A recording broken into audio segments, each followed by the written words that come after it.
Queridos hermanos, la primera lectura que hemos escuchado nos presenta una escena más o menos conocida, el enfrentamiento entre Goliat y David.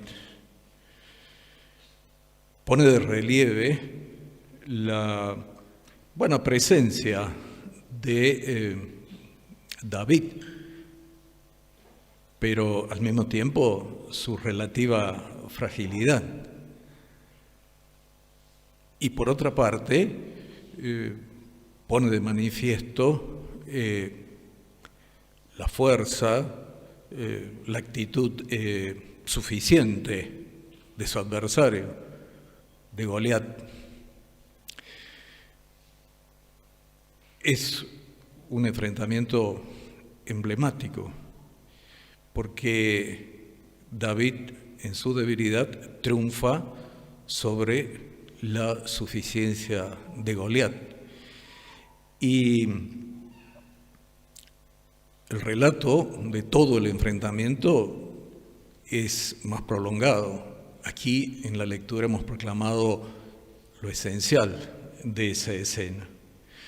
Ahora, lo destacable es el valor de David y su decisión de enfrentar al filisteo. El fundamento del valor de David está en lo que él le manifiesta a Goliat. Y acá tenemos una lección para todos nosotros.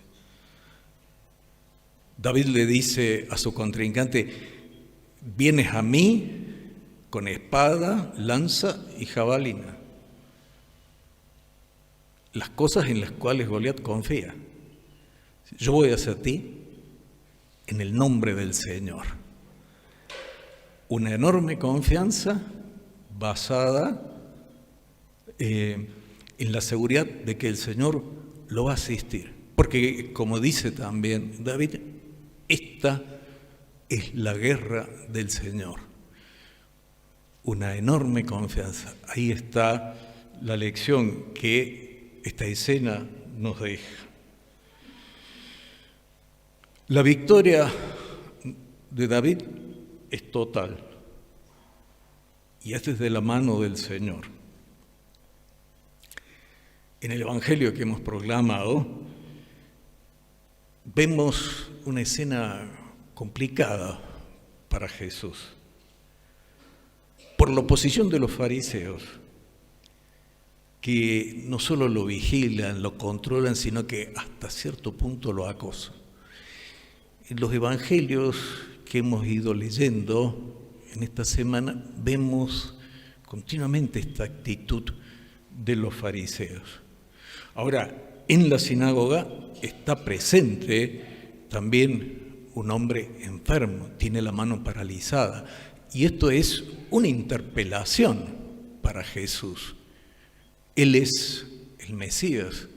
Entre las obras del Mesías está la de sanar a los enfermos. Entonces, esa presencia es una interpelación para Jesús. Pero todo esto acontece en un día sábado. Y entonces, sabiendo Jesús que está controlado, vigilado, interpela a su vez a los fariseos. ¿Es legítimo en sábado hacer el bien o el mal? ¿Sanar o dejar al enfermo en su situación? Y los fariseos saben la respuesta, pero se callan. Porque, como hemos visto, en su suficiencia, ellos se apoyan en su interpretación rígida, rigorista de la ley. Y esa suficiencia se vuelve casi una ideología que en ellos los ciega, no les hace ver otra cosa. Y entonces callan, no responden. Jesús los mira con indignación y al mismo tiempo con pena, por su cerrazón, porque de esa manera ellos no permiten que la salvación que Él trae pueda llegar hasta ellos, porque esta también es otra consideración que nosotros podemos hacer. El Señor quiere la salvación de todos y se ofrece a todos, pero se ofrece respetuosamente.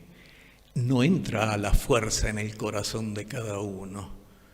Cada uno debe abrir el corazón al Señor. Esto es lo que no sucede con los fariseos. Ellos, desde una actitud de sospecha, van hacia una actitud reticente, de resistencia y finalmente de rechazo. El Evangelio nos dice, salieron y se pusieron de acuerdo con los herodianos, los que representaban, digamos así, o estaban en contacto con el poder político, para suprimir a Jesús, para matarlo.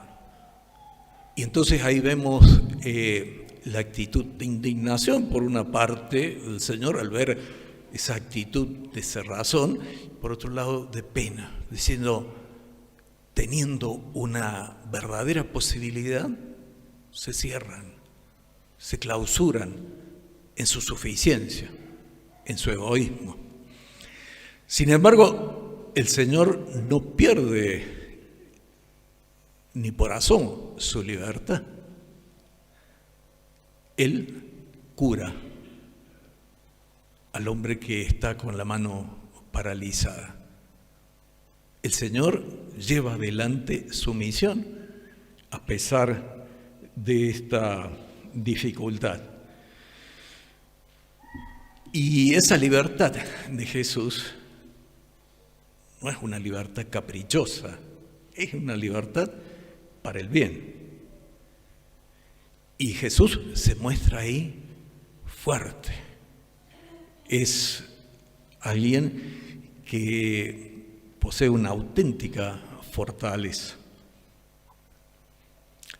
Ayer veíamos la figura del santo cura Brochero y decíamos, un amigo de todos, desde las personas más importantes hasta las personas más sencillas, desde las personas que tenían un desempeño notable hasta aquellas que incluso estaban en situación difícil o en conflicto con la sociedad.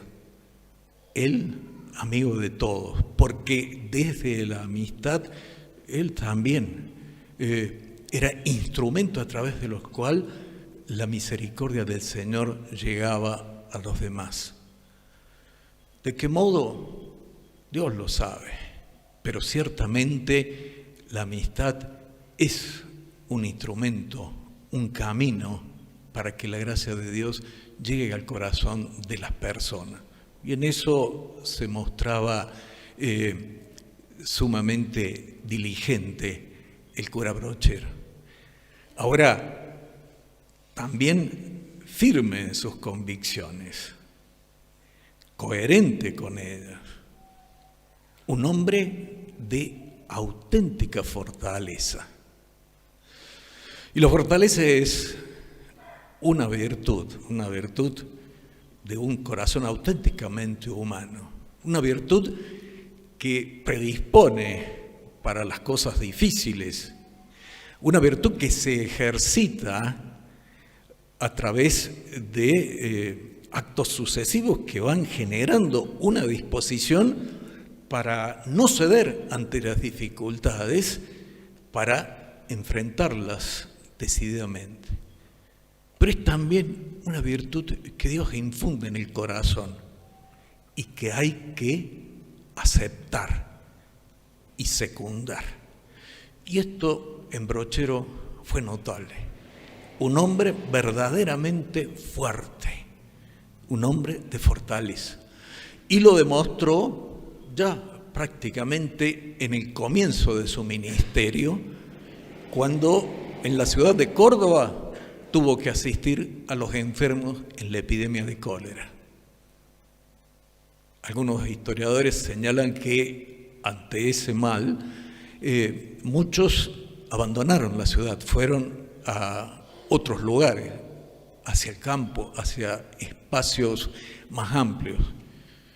Brochero permaneció en la ciudad y estuvo asistiendo a los moribundos y colaborando en la sepultura de los difuntos. Un hombre de honda fortaleza. Y también en el asumir esta parroquia, joven, 29 años, solo, en medio de una situación sumamente desafiante. Y él afrontó esta tarea con ánimo, con verdadera fortaleza. Una fortaleza que da empuje para afrontar las cosas difíciles. Una fortaleza que da paciencia y aguante para soportar las cosas adversas. Y dicen algunos que la fortaleza se muestra más precisamente en la paciencia y en el aguante, porque cuando uno enfrenta una dificultad, de alguna manera se siente con las fuerzas suficientes para afrontar eso y para vencer.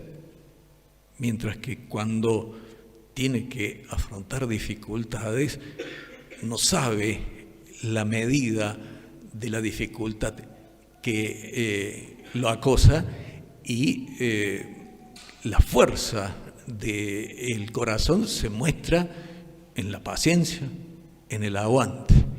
Y eso es lo que tuvo San José Gabriel. Una enorme fortaleza en su corazón para afrontar las dificultades, para afrontar las situaciones en las cuales las cosas no salieron como planeaba, como deseaba, y afrontar esos relativos fracasos. Estuvo animado en la fuerza que provenía del Señor. Por eso me parece que la invitación que nos dirige hoy la palabra de Dios y esta consideración acerca de esta cualidad del santo cura es mirar a Jesús en su libertad para hacer el bien. También Brochero en esto se mostró ejemplar. Libertad para hacer el bien. No para hacer lo que a uno se le ocurra, sino, atención, para el bien, para proceder de una manera correcta, con honestidad. Recordemos aquello que decíamos acerca de la oración que rezábamos por la patria. Una nación cuya identidad sea el compromiso por el bien. Obrar en la verdad y pensando en el bien de todos, que después se traduce en el bien de cada uno. Entonces, imitar la libertad de Jesús, reflejada de algún modo en la libertad evangélica de San José Gabriel, para obrar en todo el bien. Y mirando a David y mirando a Brochero, imitar su confianza en Dios, que nos hace fuerte en las dificultades y en la práctica del bien. Porque obrar siempre el bien supone a veces también afrontar incomprensiones, dificultades y hasta burlas, pues no cejar en ese empeño de orar el bien, como no cejó David y como no cejó nunca San José Gabriel. Una santa doctora de la Iglesia, Santa Teresa de Jesús, decía en alguna de sus obras que Dios quiere, Dios anhela amigos fuertes. Amigos fuertes desea Dios. Seamos de esos amigos fuertes. Se lo pedimos por intercesión de San José Gabriel. Y hoy estamos celebrando esta misa votiva, San José, esposo de la Virgen Santísima. A él también le pedimos su intercesión junto a su esposa, la Purísima, para que ellos nos alcancen del Señor la gracia de una auténtica libertad y de una verdadera fortaleza. Que así sea.